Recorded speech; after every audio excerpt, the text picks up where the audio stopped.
Hey everyone, how's it going? On the road DFS, back with you here again. Going to be looking at some Fanduel DFS analysis here of United States versus Czech Republic, which will be played tomorrow morning at 8 a.m. Eastern Time. Before we get into the FanDuel part of this, I'm going to look into the betting side as always, look at the lines here and get you all caught up on that. So first of all, this is the first ever Olympic meeting between the Czech Republic and the United States, just as it was last game between Iran and the U.S. They had never played each other in the Olympics before either up to that point, so another unique Olympic matchup here. The U.S. beat Iran 120 to 66, as I'm sure many of you know. Last game, it ended up blowing out as we thought it probably would. Czech Republic, on the other hand, just lost by 20 to France last game. France, who has now beaten both the U.S. and the Czech Republic, but they lost 97 to 77 there in that one. So not as big of a blowout as the Iran game, obviously, but a solid 20-point loss there for the Czech Republic. So did not play France as closely as the U.S. did. As you can see, both teams are 1-1 coming into this matchup, but we do expect a pretty solid United States victory here tomorrow. Here you can see the betting lines on FanDuel over here. Some of this did not seem to have been updated when I went to the site. As you can see, there's still some Iran being mentioned in here. I think they just forgot to swap out some certain things in here. So just in your mind, put in Czech Republic here where it says Iran at certain points. As you can see at the bottom, it says Team USA is projected to defeat Iran 102.5 to 81. That is accurate aside from Iran. It's the Czech Republic. The U.S. is projected to beat the Czech Republic 102.5 to 81. So it's predicted to be a closer game, like I said, than Iran, but still probably a blowout of some sort. U.S. minus 5,000, Czech Republic plus 1,400. The spread is U.S. minus 21.5, and the total 183.5. So that's interesting because that's a pretty high point total. I know some of you are probably staying up really late to watch that Iran-U.S. game for the total, and it actually ended up hitting because there was like a very late scoring run there near the end of the game that allowed that to hit. So anyone who did that, very happy for you on that one. All right, that's all the analysis I have for the lines and overall takeaways before getting to the FanDuel side, which will begin right now. On the road, FanDuel predictions. So first of all, at the top, we have Kevin Durant. He's been at the top for all of these. He's still at the top. Small difference this time, though. His price did come down by 500, and in my opinion, that's just FanDuel reacting to the nature of these blowouts. KD was still the top play last game, despite the blowout. But I think they're recognizing a little bit that people are concerned about blowouts on a game-to-game basis when it's like Iran, Czech Republic, teams like that against the U.S. I think they're recognizing that some people are staying a little bit away, maybe from some of the big-name stars because of the blowout risk, and their way of combating that is bring his price down slightly. I think KD will have a great game. I mean, he's close to the scoring record for the United States for the Olympics. So definitely looking for him to break that. But he's extremely close at this point. They were thinking he might hit it against Iran, and he didn't end up because he rested. But I want to say he's like 4 or 6 points away. I'd have to fact check that, but it's definitely, I think it's 4 or 6 points away from that record. So obviously you would expect him to score 4 or 6 no matter what. But just saying, a tiny bit of extra motivation maybe for him for that record. So I like the KD play. Should be solid. I don't think he's going to struggle like he did against France. Maybe not for the rest of these Olympics again, honestly. That's a bit of a bold prediction, but that really just felt like a rusty all-around game by Team USA. So I think we're going to get some vintage KD the rest of these Olympics. Next up, Damian Lillard, 14,000. So his price was really the lowest it was for that first game, and ever since then it came up and it stayed up. His threes were just automatic against Iran. I mean, I'm sure many of you know that Fanduel has not been updating the scores of these Olympic Games live. The one against France, they sort of did. They updated it at the end of the first quarter and then like at the end of the game. But the Iran one was not updated until like hours after the game had ended. And I only bring that up because I thought Damian Lillard was going to be the high scoring guy after the game was over last night, the high scoring play of the night, because he was just hitting so many threes. So then I ended up adding up the points myself there while we were waiting to get the official word from FanDuel. And several guys scored more than him just because scoring was like the main thing he did. He didn't really do a whole lot outside of that. So I was kind of surprised to see like Devin Booker and Zach Levine above Damian Lillard last game. In a blowout, it could happen again, but more on that when I talk on those guys. Lillard should be a good play. It's $1,000 cheaper than Durant, so I guess the main thing to say here would be if you're not quite going for the $15,000 price tag on Durant, but you want another like one of the leaders, one of the really like tier 1 guys, then you could look at Lillard. But the blowout risk makes me kind of want to go with KD over Lillard if I was going to go for one of the top guys. But that's just my personal opinion heading into this. Drew Holiday, 12,000. I like it. His minutes seem very secure. I said that last time after game 1. I did not predict that, obviously, for game 1 because I didn't know what to expect from those guys that were coming off the NBA Finals. But Pop loves playing Holiday, and I think it's like an energy thing. He's played well overall, but seriously, the energy that Drew Holiday brings to the court is just, it's something that Team USA needs, both defensively, offensively, and he's looked really good here. 34.4 game 1, 25.3 game 2. Again, that's what I said in my last video. I was not expecting Holiday to do that again, and especially against an overmatched opponent, and he didn't. Now, if 25.3 is what he does in blowouts, then there's no reason we can't expect him to put up 25.3 at least against the Czech Republic. 12K price tag. It's on the expensive side, but it's not horrible. I mean, I definitely take a shot at this. Secure minutes even in blowouts. Blowout or not, Holiday's going to get his run, it seems. Devin Booker, 11.5. Now, this is a guy whose price has just really shot up here. And it's because he had a great game. I mean, Devin Booker, 31.5 last game against Iran. And with Booker and with Levine, I feel like they're kind of like the top dogs of the bench unit that gets more run in blowouts. Because there was a lot of talk last game. People were saying like Keldon Johnson value, JaVale McGee value. I heard that a couple places. And of course, Jeremy Grant was also thrown in there as well. And yes, they'll get more run in a blowout, but they're still not the on-the-floor leaders, even in blowouts. It's going to be Levine. It's going to be Booker. It might even be Middleton before it's one of those other cheap guys, honestly. So, like, yes, it is value maybe to play one of those other guys, but Booker and Levine in particular, I feel like even in a blowout, they're going to be leading the bench players on the floor. So you can feel pretty good, I think, about rostering Booker or Levine, even in a potential blowout.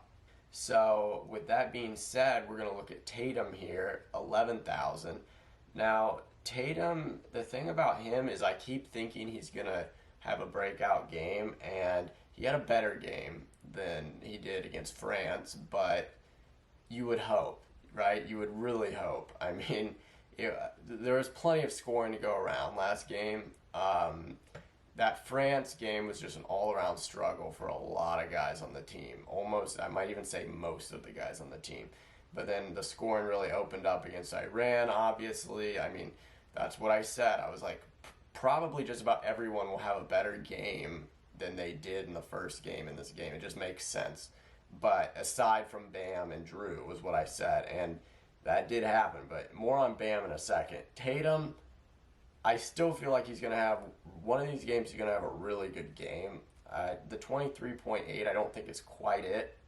I think he's going to go over 30 here eventually, but it almost seems like he's still being tentative. I said that last video, and I'll say it here again.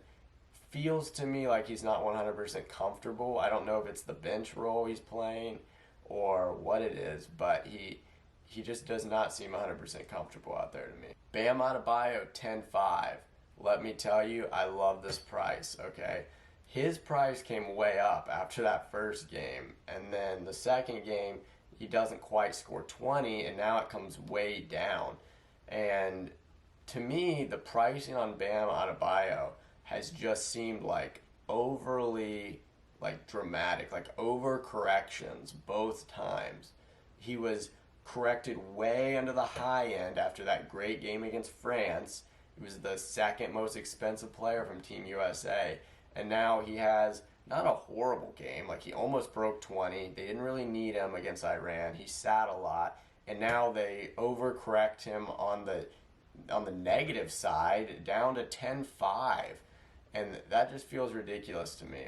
Bam's value from a game-to-game basis is probably somewhere around 12.5 to 13, depending. That's the range where I would really put him.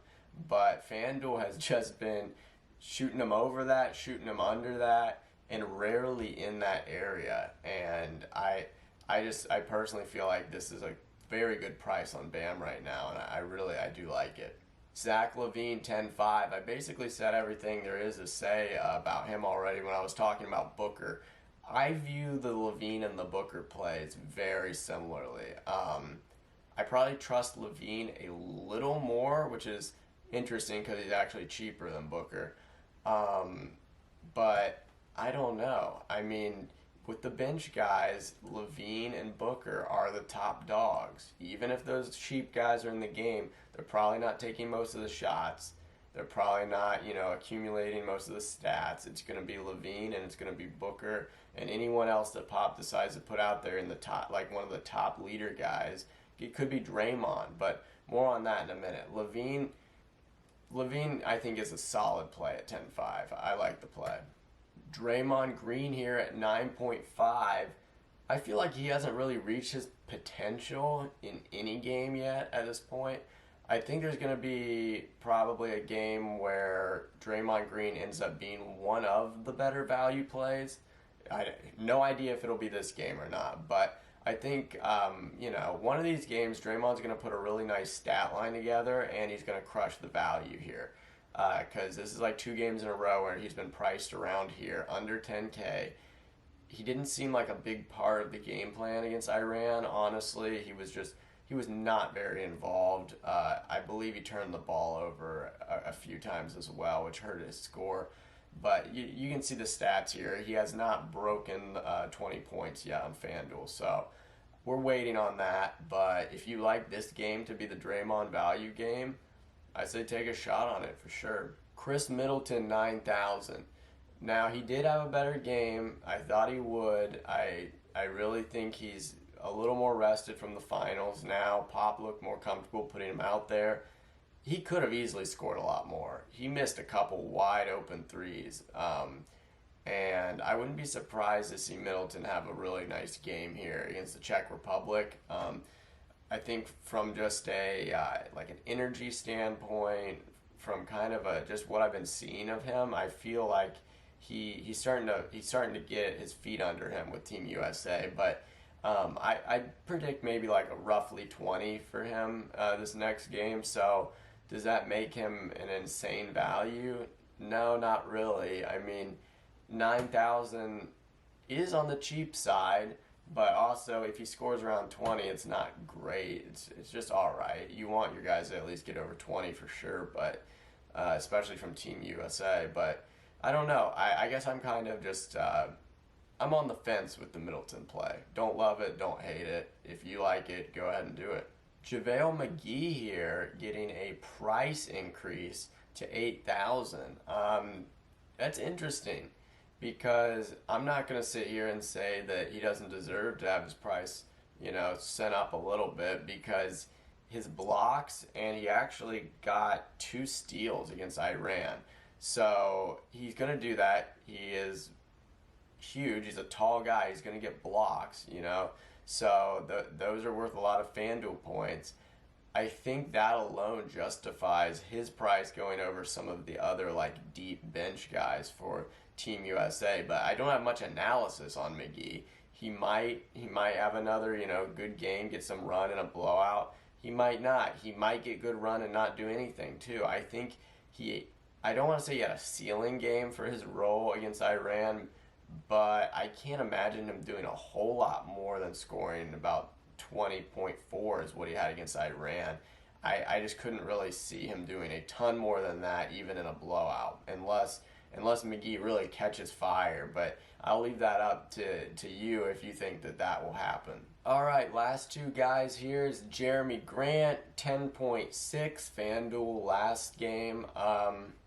Might do something like that again here. He'll get more playing time if it's a blowout. We know this, but again, he is not the leader on the floor, even when he gets more minutes. He'll get buckets here and there, but I really don't see myself getting down here with these Team USA guys. I think if you're going to be going for a value at this price, you'd probably be better off looking at the Czech Republic, but we will get to that here in a bit. Lastly here, Keldon Johnson, 7.5. I won't be playing him if you have a good feeling about him. Again, always do what you feel, but my advice would probably be stay away from Keldon Johnson. He'll get stats here and there, and nothing bad, and I love him as a player. I think he's a young, up-and-coming player, but from a FanDuel perspective, I will personally not be playing Keldon Johnson, even in a potential blowout here. All right, on to the Czech Republic side here. And again, I'm going to give the same disclaimer I gave before my Iran analysis last video. I'm not familiar with most of these players, so any name mispronunciation I apologize for, but I will do my best to get these names right here. So up top, we got Satoransky. Now, this is a guy, obviously, I'm familiar with here. He's an NBA player. Satoransky he's a solid player that's going to get the most minutes of anybody on the Czech Republic. If you look at the stats here, again, FanDuel has not updated the stats under their recent games tab, so I went ahead and just brought in their stats from these past games just to kind of see here.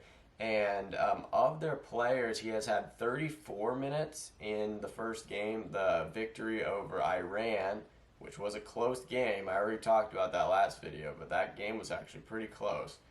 And then 35 minutes in the loss to France. So he's going to get minutes. That's basically it. He's going to get a lot of minutes. He's going to get the most minutes of anyone on the team. Seems like regardless of blowout or not, considering the final outcome was much different in the Iran game versus the France game for them. I like the Satoransky play. The only knock on it is just that he's 12.5. I mean, that's it. It's not a horrible price, though, honestly. If you put a guy on Team US at 12.5 that was like, you know, the leader of their team, I would love that price. So the blowout risk is there. I think they'll probably give him good run, blowout or not, though, judging by the minutes Satoransky's been getting up to this point. Next up for the Czech Republic, we have Vesely.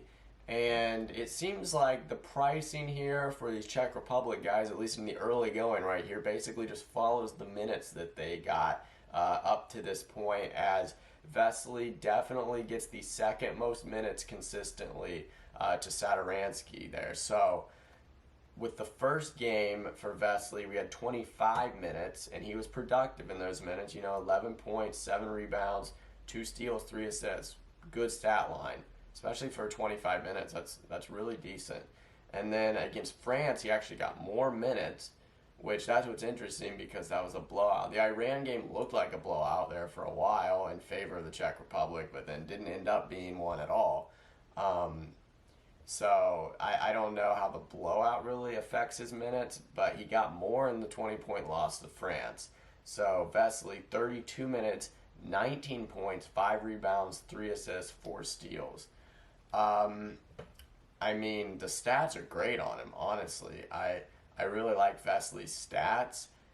I wouldn't be against running both him and Satoransky potentially. Get at least two guys from the Czech Republic in your lineup there. I know it's the two most expensive, but if you can find a combination with those two and you feel good about the United States players you get as well, I think that could be a solid lineup right there. Next up for 10-5, we have Otta, and I think that's how it's pronounced, Otta. 23 minutes, 16.6 rebounds against Iran. And then on France, he had 23 minutes, 14 points, 2 rebounds.